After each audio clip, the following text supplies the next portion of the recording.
What if a single grammatical concept could significantly improve everything you write? Would you take a few minutes to learn about it?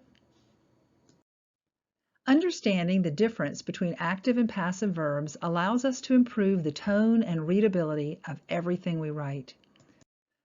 Most likely, your word processing grammar checker draws a squiggly line beneath passive verbs, but most people neither understand the passive voice nor appreciate why it can be problematic. When we talk about the passive voice, we are not talking about the past tense. Voice is not the same as tense. We can have the passive voice in the past tense, the present tense, the future tense, or any tense. Instead, the passive voice occurs when the subject of a sentence is also the recipient of the action expressed by the verb. Put another way, the subject is also the direct object. Let's look at some examples. In the sentence, your report is needed by May 21st, we have the action verb is needed. The subject is report. But when we ask ourselves what is needed, the answer is report. Thus, report is both the subject and the object of the verb. The verb, therefore, is passive. In order to rewrite the verb in the active voice, we need to move the object behind the action verb and add a subject. Who needs the report?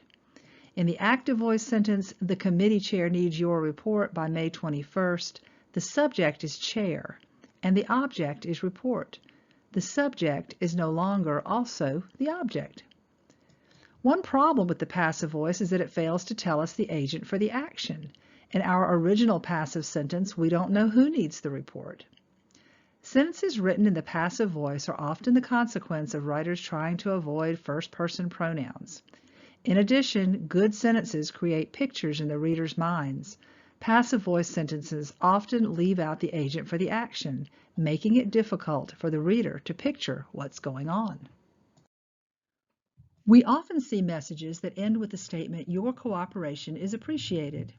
This sentence is passive because cooperation, the subject, is also the thing being appreciated. That is, cooperation is both the subject and the object of the action verb. If we write it in the active voice, using a first-person pronoun, it sounds far more friendly.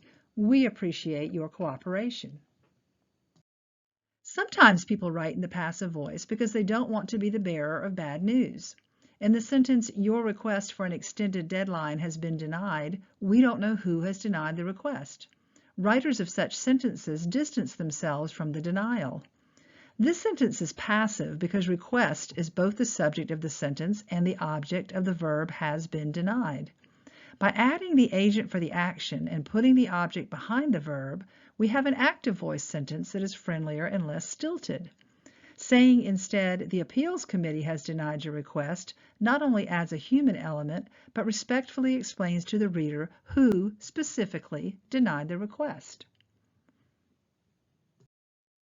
Sometimes a passive voice sentence buries the agent for the action in a prepositional phrase instead of putting it in the subject slot. The conference site was chosen by the committee is passive because site is both the subject of was chosen and the object. It is the thing that was chosen. The reader is left wondering who did the choosing until the very end of the sentence in the prepositional phrase by the committee. In the active voice, the sentence clearly depicts a committee choosing a site. Passive voice sentences aren't ungrammatical, and the occasional passive voice sentence isn't a problem. In fact, sometimes the passive voice is helpful. In order to be kind or polite, we may not want to name the agent for an action. For example, if I'm at a department meeting, I may not want to say, "Frida broke the copier," and embarrass Frida. I may use the passive voice instead and say, "The copier has been broken," or even avoid action verbs entirely and say simply, "The copier is broken." So knowledge is power. Now that we know how to identify passive voice sentences and rewrite them in the active voice, we want to use the passive voice carefully and minimally.